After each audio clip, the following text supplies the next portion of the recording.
우리나라 속담에 식어든 떨지나 말라 이런 말이 있습니다.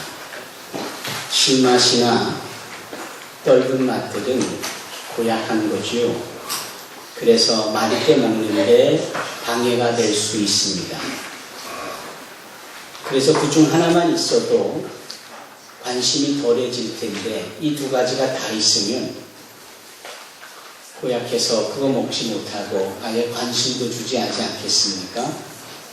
그래서 그런 말이 있는 거지요. 식어든 떨지나 말라. 그런데 속담이라는 것은 곧 격언이고 교훈이 되는 말입니다.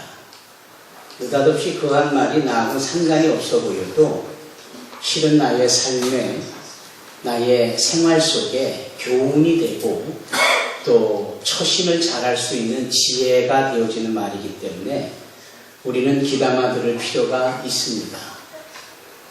식어든 떨지나 말라. 오늘 본문에서요, 사도 바울은 소위 더 지중해 넘어 로마에 있는 유대인들에게 마치 독서를 하듯이 아주 신랄하게 저들의 신앙 내지는 믿음 생활의 문제를 제기합니다. 그리고 그 맛이 시대예요. 또 신거 하나도 문제인데 떨기까지 하답니다. 그래서 그 교훈이 생각나는 겁니다. 식어든 떨지나 말라고. 자, 그러면 우리가 몇 개월 동안 살펴본 이 로마서 2장 말씀에 사도 바울이 말하고 있는 유대인들의 신앙의 맛은 어떻든가요? 어떤 문제가 있었나요? 자긴 잘 못하면서 남의 문제를 가지고 늘 왈가왈부 한단 말입니다. 우리 주님께서요, 네 눈에 들보를 먼저 치우라고까지 하셨고, 그리고 나서 남의 눈에 있는 티끌을 가지고 우리가 문제를 삼을 수 있는 것인데, 자신에게는 그렇게 석가래같이 큰 들보의 문제를 고스란히 지니고 있으면서도 그것을 문제로 여기지 않고 눈에 보일까 말까한 약점이나 단점이나 남의 문제점을 가지고 그게 부풀려서 그걸 문제 삼고 정죄하고 늘 이렇게 급급하다라는 겁니다. 준혁아, 그렇지? 준혁이도 똑바로 앉아서 예배를 잘 드려라. 사랑하는 성도 여러분, 이 로마서 2장에 계속해서 말씀하고 있는 바가 남의 문제에 정죄에 빠져있는 이 유대인들의 신앙을 고발했습니다. 그리고 그걸 신랄하게 문제 삼았습니다. 오늘 본문은 그 남에게 대한 정죄라는 이 심각한 문제를 지니고 있는 유대인들의 신앙 속에 또 다른 문제가 있음을 밝히 꼬집듯이 말씀하고 있는데 그게 뭐냐면 착각하고 있다는 거예요. 착각. 남을 정죄하는 것도 문제인데 또 자기 자신은 착각을 하고 있다는 겁니다. 마치 나는 아닌 거야 라는, 나는 안 그랬어 라는, 나는 괜찮아, 나는 이런 사람이야 라는 식의 착각 말이죠. 우리는 지난 한 주간 또는 지난 재난 이후에 얼마나 큰 착각 속에 우리가 빠졌었는지를 고스란히 살펴보았지 않습니까? 우리는 얼마나 착각 속에 있었든지 그저 뭐든지 최고였는 줄 알았습니다. 이 민족이 모든 나라와 모든 사람들에게 좋게 평가를 받고 아닌 게 아니라 수치와 통계 자료에 따르면 뭐든지 1, 2위를 다투고 눈부신 경제 발전을 이루고 좋은 사회복지와 수많은 사람들의 좋은 삶의 수준 등 뭐든지 인류로 가는 대한민국으로 평가받았고 우리는 스스로 그렇게 착각하고 있었습니다. 그게 정말 우리인 줄 알았습니다. 그러나 속절없이 우리의 자녀들이, 수많은 사람들이 바로 눈앞에서 뻔히 텔레비전을 들이대고 화면이 보여지는 가운데 죽어가고 있지만 아무도 그 문제를 해결할 수 없는 관계자들, 당국의 관계자들은 그냥 탁상 공론만 할 뿐이고 그런 재난 대비 안전적인 부분에 있어서는 인류가 아닌 철저하게 삼류라는 사실을 확인했습니다. 경제 인류 나라인 줄 알았더니 안전 삼류 나라다. 이게 헤드카피입니다. CNN, 미국 CNN 방송의 헤드카피였어요. 그래서 우리는 깜짝 놀랐고 우리 자신이 얼마나 착각 속에 스스로 만족하며 살았는지를 이번 사건과 사고를 보면서 10분 동안 알았습니다. 여러분, 우리의 착각이 얼마나 컸던 것일까요? 오늘 본문의 말씀은 착각하고 있는 자들에 대한 심각한, 착각하고 살아가고 있지만 알지 못하고 있는 이 심각한 문제에 대해서 사도 바울은 본문을 통해서 말하고 있는 겁니다. 여기 유대인들이 어떤 착각을 하고 있었느냐? 17절에 보니까 율법을 의지한다고요. 하나님을 자랑한다고요. 율법의 교훈을 받아 하나님의 뜻을 알고 있다고요. 지극히 선한 것을 분간할 수 있다고요. 맹인의 길을 인도하는 자라고요. 어둠에 있는 자의 빛이라고요. 율법에 있는 지식과 진리의 모본을 가진 자라고요. 어리석은 자들에게는 교사라고, 어린아이들에게는 선생이라고. 오늘 본문에 뭐라 합니까? 스스로 믿으니. 이게 착각입니다. 우리가 이렇게 살고 있다라고, 우리가 이런 사람이라고 과거 유대인들이나 오늘날 성도나 교인들이나 크리스찬들이 이런 착각 속에 살고 있다라고 사도 바울은 말하고 있는 겁니다. 그래서 이야기는 3인칭의 유대인의 문제를 우리가 그런 거구나 라고 듣는 것이 아니라 바로 성도라 일컬어짐을 받고 교인이라 일컬어짐을 받는 우리의 수준이, 우리의 삶의 내용이 이런 착각 속에, 심각한 속에 있다는 것을 우리가 밝히 알 수 있는 겁니다. 착각은 패망으로 가는 일입니다. 잘못 알고 있는 것은, 자기 자신의 정체성을 오해하고 있는 것은 큰일입니다. 사랑하는 성도 여러분, 사사기 9장을 보면, 사사기는 저지라고 합니다. 9장을 보면은 거기에 아비멜렉이라는 자가 나옵니다. 이 아비멜렉은 소위 기드온의 아들이에요. 아시다시피 기드온이 사사로서 무려 70여 명의 아들을 둔 사람입니다. 그 70명 중에 한 사람이 아비멜렉인데 이 아비멜렉이 스스로 착각을 합니다. 자기가 왕이 될 수 있고 이 70명의 다른 형제보다 자기가 으뜸이라고 착각을 합니다. 그런데 그와 같은 착각에 누구도 동조를 안 하는 뜻이더니 스스로가 이런 결론을 내리죠. 나의 으뜸되어짐을 동조하지 않는 형제들은 다 죽여야 된다고요. 그리고 한 장소로 유인하여서 그 70명을 다 한 자리에서 죽입니다. 끔찍하지? 이 착각 속에 빠진 자의 그 행동의 결과가 이렇게 끔찍한 겁니다. 간신히 그 사지에서 살아난 또 다른 아들이 있었으니 그의 이름이 요담입니다. 그래서 이 요담이 그리심산이라는 곳에 우뚝 서서 세겜 사람들에게 이렇게 외치는 겁니다. 세겜 사람들이요, 착각 속에 빠져있는 저 아비멜렉을 어찌 왕으로 세우겠느냐 하며 이런 예화를 읊조입니다. 그 예화는 무엇이냐면 나무에 대한 예화예요. 무화과나무, 감람나무, 포도나무, fig tree, grape tree, and olive tree. 여러분, 감람나무는 말 그대로 감람 열매가 열려서 배고픈 이들에게 만족을 줄 수 있는 나무입니다. 감람이라는 것은 올리브예요. 기름을 짜는 역할을 하지요. 그 기름은 왕을 세우고 하나님께 제사 드릴 때 쓰이는 기름입니다.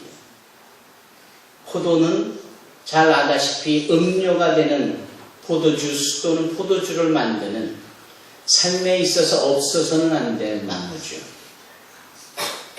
이 나무에게 나무들이 모여서 왕이 되어달라고 하니까 이 세 나무가 각자에게 주어진 역할과 의무를 말합니다. 나는 감람나무라 열매를 맺어야 하고, 나는 포도나무라 포도 열매를 맺어야 하고, 나는 무화과 나무라 무화과 열매를 맺어야 하고, 맺어진 열매의 목적에 따라 쓰여질 수 있도록 계속 공급하여야 되는 사명이 있는데, 내가 이 사명을 저버리고 가서 왕이 된다고 그럴 수는 없다라고 정중히 거절을 합니다. 그런데 이때에 가시나무가 등장을 하는 거예요. 신뢰나무와 같은 뾰족한 가시들이 있는, 정말 말라 비틀어지는 듯한 몸매를 가지고 있는 그 가시나무. 느닷없이 가시나무가 주제도 모르고 자기의 분수도 모르고 착각 속에 빠져 이런 말을 합니다. 그럼 내가 왕이 될 테니 다 내게로 와서 나의 명령을 들어라. 내가 여기 들이운 그늘에 와서 쉬어라. 이런 말을 합니다. 아니, 가시나무가 미주나무도 아니고 큰 플라타너스도 아니고 무슨 그늘을 들이웁니까? 그늘을 낼 수 없는 조잡한 종류의 가시나무가 착각 속에 빠지니 자기가 그늘을 만들고 있다라는 거예요. 그리고 그 말을 듣지 않는 모든 존재들은 내가 불을 내어서 다 태워버리겠노라고 장담을 합니다. 착각 속에 빠진 자의 이 망언을 보십시오. 자기가 왕이라고 착각 속에 있는 이 가시나무의 예화는 지금 이 요담이라는 형제가 모든 다른 형제를 죽인 아비멜렉을 두고 세겜 사람들에게 얘기하는 겁니다. 저 자는 착각에 빠진 무지몽매한 자지. 세겜 사람들 여러분들이 저 아비멜렉을 왕으로 섬겨서는 안 된다라는 거죠. 여러분, 이 사사기 9장의 내용을 보면서 우리는 얼마나 착각이 무섭고 또 무의미한지를 봅니다. 사랑하는 성도 여러분, 재밌는 이야기를 하나 더 연이어서 말씀을 드린다면, 이거는 일본의 실제적으로 역사 가운데 있었던 이야기라 합니다. 도쿠가와 이에야스 덕천강의 이야기입니다. 그가 토요토미 히데요시 이후에 전 일본의 실권자가 되지요. 명예가 있고 권세가 있다 보니 수많은 지역마다 자기의 성을 따로따로 두고 그 성을 관리할 자기 수하의 부하들을, 사람들을 둡니다. 물론 또 여러 첩을 거느리고 여러 부인을 두는 거지. 그 중에 한 성읍에 그 도쿠가와 이에야스의 애첩이 있었고, 그리고 여러 부하들을 그곳에 두고 성을 지키도록 했을 때 야스나가라는 한 부하를 그곳에 둡니다.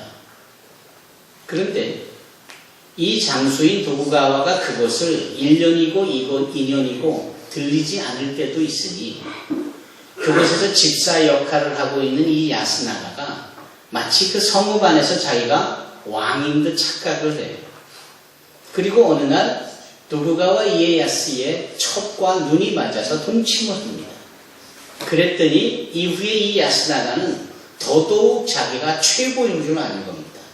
천하의 도쿠가와 이에야스라고 해도 그 여인을 내가 품었으니 내가 도쿠가와 이에야스보다 훨씬 더 나은 사람이 아니냐. 이렇게 착각을 하더니 그 조금밖에 안 되는 성읍의 군사들을 이끌고는 도쿠가와 이에야스 앞에 반란을 꾀합니다. 어떻게 됐을까요? 순식간에 멸망당했습니다. 그냥 노부가와 이에야스가 그 얘기를 듣자마자 몇 안 되는 군사만 데리고 가도 그 야스나가가 이끄는 그 조그만 서부의 군사들 다 괴멸시켜버립니다. 이후로부터 일본 사람들에게는 이런 격언이 뒤따릅니다.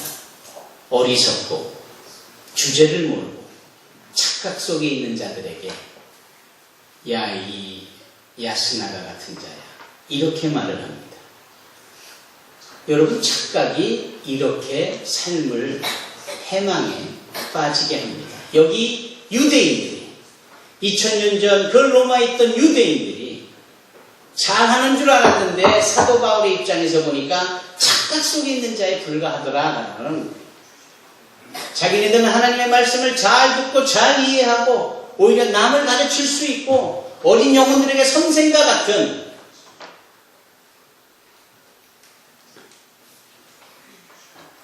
자기네들이 그런 사람으로 착각을 했다라는 거죠.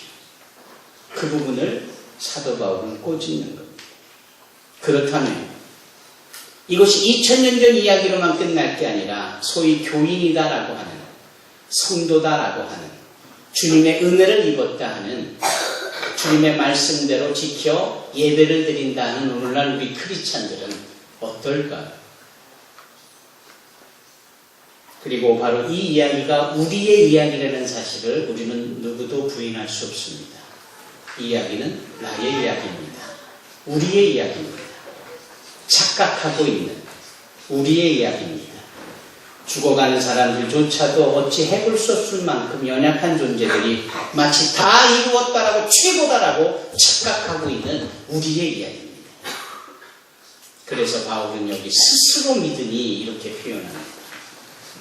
그렇게 스스로 자기 자신이 기준이 돼서 믿고 그렇게 착각하고 있는 것이 얼마나 잘못된 거고 얼마나 큰 문제를 나타내고 있는 것이죠. 그래서 21절에 보면은, 그러면 다른 사람을 가르치는 네가 네 자신은 가르치지 아니하느냐? 도둑질하지 말라 선포하는 네가 도둑질하느냐? 간음하지 말라 말하는 네가 간음하느냐? 우상을 가증히 여기는 네가 신전 물건을 도둑질하느냐? 율법을 자랑하는 네가 율법을 범한다. 아주 신랄하고도 감추고 싶은 이 부끄러운 실체들을 사도 바울은 고스란히 드러냅니다. 우리의 이야기를 지금 사도 바울은 드러내고 있는 겁니다. 말은 이렇게 하고 말은 성경대로 하고 그리스도의 은혜를 입은 자답게 겉의 모습은 풍겨나는데 안으로는, 속으로는 보이지 않는 곳에는 자기 자신에게는 철저하게 정반대의 모습을 내어 보이고 있는 겁니다. 이런 거룩한 단에서 말씀드리기조차도 거북할 말들이 있지요. 그러나 여러분들의 이해를 돕기 위해서 부득이 꼭 한 말씀을 드린다면, 이런 재미있고도 세속적이고 그저 탄식적인 말이 나올 만한 일이 있잖아요. 뭐죠? 내가 하면 로맨스고 남이 하면 불륜이다. 이 이야기 앞에 누가 자신할 수 있습니까? 이 앞에 누가 당당할 수 있겠느냐? 여기 21절로 23절까지 실체적인 사도 바울의 신랄한 우리 행위에 대한 고발은 이렇게 추악한 겁니다. 부끄러운 겁니다. 더 심각한 것은 이런 것들이 죄로서 우리 가운데 있는데, 이게 말이죠. 죄라는 것이 심각한데 더 심각한 건 죄가 점점 확대되고 점점 더 확산된다는 것이 있는 거예요. 죄는 그냥 달랑 그 죄 하나로 끝나지 않고 꼭 죄가 점점 눈두덩이처럼, 아이스볼처럼 커지는 거예요. 그래서 성경은 말하잖아요. 악은 모양 내켜 버리라고. 조그만 거 이것쯤은 괜찮겠지. 괜찮기니. 한국 속담에 바늘 도둑이 소도둑 된다는 말이 있습니다. 별것 아닌 바늘 한 조각, 그것을 자꾸 허용하고 그것을 수용하고 그것을 눈 감아줬더니 나중에 소를 도둑질해 가더라. 이 죄의 확산성입니다. 다윗을 한번 보십시다. 다윗이 죄를 졌습니다. 무슨 죄를 졌습니까? 대번에 우리아의 아내 밧세바를 범했다라는 죄를 말할 겁니다. 그러나 그 죄가 실제적으로 나오기 전에 그가 행한 죄가 있어요. 그게 뭐지요? 게으른 죄입니다. 게으른 죄. 이게 웬 뚱딴지 같은 소리냐고요. 다윗은 평생 전쟁을 했던 사람이라고 해도 과언이 아닙니다. 사무엘 선지자로부터 장차 이스라엘의 왕이 될 것에 대하여서 기름 부음을 받고 난부터 그는 자기의 목숨을 지키기 위하여서 서슬퍼렇게 칼과 창을 들고 쫓아오는 이 사울의 군대를 피하여서 또 수많은 주변 국가들을 상대하며 전쟁을 거듭한, 그래서 오죽하면 하나님께서 네 손에 피가 묻었으니 네가 거룩한 나의 전을 진다고 해도 나는 원치 않노라 라고까지 말할 정도로 전쟁을 했던 사람입니다. 그런데 그가 전쟁이 났는데 전쟁을 참여를 하지 않는 거예요. 왜죠? 게을러진 겁니다. 이제 내가 왕이고 이쯤 하면 되지 않았나? 이제 군사만 보내도 될 일인데 나는 좀 성에 편히 있어야 되겠다. 게으름을 피는 겁니다. 우리는 게으름에 대해서 다소 관용적인 마음이 있어요. 피곤하니까 그렇겠지. 천만에요. 누가가 말하고 있는 죄 중에 하나는 게으름, 나태함. 철저하게 이것이 기록이 되어 있습니다. 그는 게으르고 나태해진 거예요.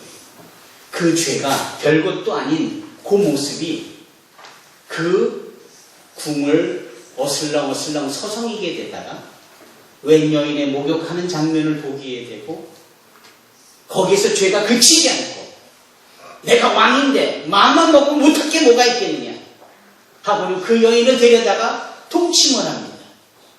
덜컥 애가 생기니까 그걸 감추기 위해서 거짓말을 하게 되고 둘러대게 하고 전쟁에서 열심히 싸우고 있는 이 여인의 남편인 우리아를 데려다가 시간적 알리바이를 만들려고 해도 그게 잘 되지를 않으니까 아예 1급살인을 하기 위해서 계획을 합니다. 미국에서는 1급살인이라는 것이 있잖아요. 철저하게 사람을 죽이려고 작정을 하고 계획을 한 살인을 1급살인이라고 합니다. 이런 것들은 사형이에요.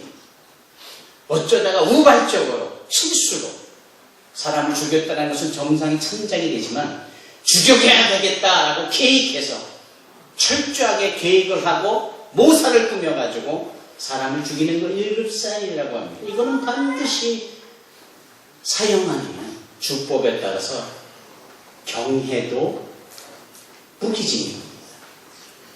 다윗이 그랬어요. 말을 듣지 않자 이 여인의 남편을 아예 계획적으로 전쟁터 맨 앞에서 싸우게 해서 적들의 화살에 맞아 죽게 합니다. 그리고 그렇게 됐어요. 자기는 이제 그 일을 까맣게 잊고 있습니다. 조그마한 나태함과 게으름이 거짓말과 음행과 그리고 사람을 죽이기까지 하는 일까지도 확대가 되어지는 것을 보십시오. 자기는 그걸 잊고 있지만 하나님은 잊지 않으시잖아요. 그래서 나단 선지자를 보냅니다. 나단 선지자를 통하여서 이런 이야기를 듣게 하지요. 왕이여, 어느 마을에 부자가 있고 가난한 자가 있는데 부자는 양들도 아주 많소이다. 반면에 가난한 자는 달랑 어린 양 한 마리가 재산의 전부입니다. 그런데 어느 날 이 부자의 친구가 이 부잣집을 찾아오는데 양이 많은 이 부자는 자기의 양으로 한 마리 잡아 요리를 해서 그 찾아온 친구를 대접하지 않고 하나밖에 없는 그 가련하고 가난한 자의 양을 뺏어다가 요리를 해서 자기에게 찾아온 자를 대접했더이다. 그랬더니 이 다윗이 더 이상 얘기를 듣지를 않습니다. 화를 내고 역정을 내고 울그락불굴 하면서 이렇게 대노하는 거예요. 그런 천인국무할 자가 어디 있느냐. 당장 대령하라. 자기의 의로 들어봤을 때 그건 말이 안 되는 거예요. 그래서 당장 데려오라고, 거기 합당한 벌을 내리겠다라고. 그때 나단 선지자가 뭐라 합니까? 왕이여, 바로 당신입니다. 당신이 하나님의 은혜로 왕이 됐건만 뭐가 부족해서 남의 것을 빼앗고 거짓말을 하고 죽이기까지 하느냐. 죄가 확산이 되어져 이 지경까지 이르는 겁니다. 그 지경까지 임한 자가 다윗이라면 오늘날 수많은 성도들은 두말하면 뭐합니까? 우리 안에 얼마나 감춰지고 얼마나 작은 부분의 죄가 그냥 이 정도면 되지, 우리 스스로 기억지도 못한 채 내버려둔 것들이 얼마나 많은지, 그것이 여전히 우리 속에서 꿈틀대고 그 죄의 확산을 이루어 우리를 멸망의 길로 인도하고 있는지. 다윗은 그 말을 들은 즉시로 금식하며 통에 자복하고 주님 앞에 회개합니다. 하나님의 영을 내게서 떠나지 말게 해달라고, 내 안에 정직한 영을 새롭게 해달라고 금식하고 탄식하고 하나님 앞에 기도합니다. 그 기독한 시편이 시편 51편입니다. 이런 전체 말씀을 드리는 이유가 여기 로마서 2장 21절로 23절까지 이런 죄가 스멀스멀 저들 가운데 피어나가고 있는데, 곰팡이처럼 누룩처럼 그렇게 퍼져가고 있는데 별것 아닌 것처럼 착각하고 내버려 두니까 나중에는 어디까지 머무느냐. 23절 끄트머리에 뭐로 기록이 되어 있습니까? 하나님을 욕되게 하더라. 결국은 하나님을 욕되게 하는 겁니다. 주님께서 가르쳐주신 소위 주기도문은 우리로 인하여 하나님이 영광을 받으시고, 우리로 인하여서 그분의 이름이 거룩되어지고, 우리로 인하여서 그분의 나라가 이곳에 도래해야 된다는 것을 우리로 하여금 가르치고 있는데, 그래서 결국은 하나님의 영광, 그분의 거룩, 그분의 존귀한 이름은 철저하게 나 때문에, 우리 때문에 그렇게 거룩해질 수도 있다라고, 그렇게 영광을 받을 수도 있다라고 말씀하고 있는데, 여기 본문의 말씀대로 하면 그것이 욕을 먹는, 욕되게 되어지는, 소위 좀 거친 표현을 하면 하나님의 얼굴에 우리가 똥칠을 하는 일을 하는 겁니다. 우리의 자그마한 착각과 죄악 때문에 하나님이 더 이상 거룩하다 여김을 받지 못하시고, 우리의 죄를 그냥 수수방간에 놓고 착각하는 즈음에 하나님의 존귀한 이름은 곤두박질하고 처절하게 바닥을 내리꽂는 이런 상황에 머물더라라는 거죠. 착각하지 말아야 합니다. 우리는 여전히 깨어져야 될 존재들이고 얼마나 해결되어져야 될 많은 문제들이 있는지. 그래서 우리는 자고하지 않고 섰다라고 결코 교만하지 않고 더 겸손하고 스스로 낮춰야 돼요. 주님 앞에 성결함을 얻고자 도움을 요청하는 자들이 되어야 합니다. 사랑하는 성도 여러분, 사도 바울은 24절에 이런 말씀합니다. 기록된 바와 같이. 그는 지금 17절부터 23절까지 정말 신랄한 경책과 고발과 같이 고소하고 있는 거예요. 그럼 혹자는 이렇게 말할 수 있지 않겠어요? 아우, 지가 뭔데? 지는 과연 잘할 수 있나? 라고 볼멘 소리 할 수도 있지 않겠습니까? 그러나 꼭 그래서라고 보다는 사도 바울이 우리 모두에게 존경받을 수 있는 한 가지 특징이 있는데, 그 특징이 뭐냐면 그분은 철저하게 성경 중심이었습니다. 철저하게 말씀 중심이었어요. 철저하게 기준을 성경에다 두었지 자기 자신에게 두지 않았습니다. 그래서 본문 말씀뿐만 아니라 다른 서신서에서도 항상 결정적인 분에 가서는 그는 이렇게 고백을 합니다. 그럼 성경은 이에 대하여 어떻게 말하는고? 그럼 성경은 이에 대하여 어떻게 예시하는고? 라는 식의 표현을 하며 지금까지 자기가 이야기한 모든 내용은 철저하게 성경을 기준 삼고 성경대로 했다라는 것을 밝히 드러내는 겁니다. 우리는 착각 속에 있으면서도 늘 자기 의로, 자기의 덕으로, 자기 기준으로 남을 저울질합니다. 그래서 자기가 그렇게 말하면 진짜인가 보냐? 착각이죠. 착각입니다. 보통 착각이 아닌 겁니다. 우리의 모든 기준은 철저하게 하나님의 말씀이어야 합니다. 영원 불변하고 변하지 아니하는 진리인 그 하나님의 말씀만이 진정한 우리의 기준이 되어야 합니다. 그래서 그는 이 와중에 기록된 바대로 이런 표현을 합니다. 기록된 바와 같이. 즉 17절까지 23절의 자신의 말은 하나님의 말씀을 근거하여 표현되어졌다는 거죠. 그 말씀이 무엇입니까? 바로 이사야 32장 5절 말씀입니다. 이사야 52장 3절입니다. 이사야 52장 3절 말씀 뭐라 합니까? 내 이름을 항상 종일토록 더럽히도다. 이게 하나님의 탄식인 것이거든요. 지금 너희들이 다 내 백성인데 하루 종일 내 이름만을 너희들이 더럽히고 있다라는 주님의 탄식이, 이 끔찍한 이 문장을 사도 바울은 끄집어 봐라. 하나님의 말씀에 이렇게 명시하고 있지 않느냐. 우리 모두가 다 죄인으로서 고작 한다라는 일이 하나님의 이름을 더럽히는데, 그것도 그냥 더럽히는 것이 아니라 항상, 그것도 종일토록 밥만 먹고 하는 일이 하나님의 영광을 더럽히고 이름을 추락시키는 일이다라는 거예요. 사랑하는 성도 여러분, 남을 정죄하는 일, 그래서 안 하면 된 줄 알았는데 여전히 해결되어야 될 일이 있습니다. 그것은 바로 나 스스로 착각하고 있는 겁니다. 이 착각을 어떻게 하면 해결할 수 있을까요? 간단합니다. 여기 기록된 바와 같이라는 이 문장의 답이 있는 겁니다. 하나님의 말씀대로 살면 되는 거지요. 하나님의 말씀대로 내 영혼을 비추어 그 말씀의 요구와 요청대로 나를 순종해 나가는 것이지요. 그럴 때 비로소 착각하지 않고 우리의 자그마한 죄까지도 화들짝 놀라하며 끊쳐내버리고 자복하고 회개하고 또다시 그와 같은 일을 행치 않는 자들이 되지 않겠습니까?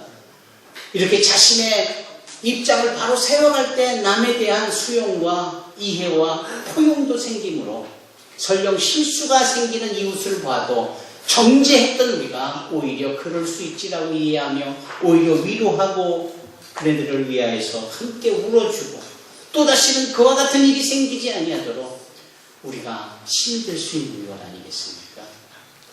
아무쪼록 기록된 바와 같이라는 이 말씀 가운데 오늘날 이 대한민국이 우리 모두가 다 우리를 회복하는 답으로 여기고 그것을 찾아 삶 가운데 적용되어져야 될 줄로 믿습니다. 기도하겠습니다.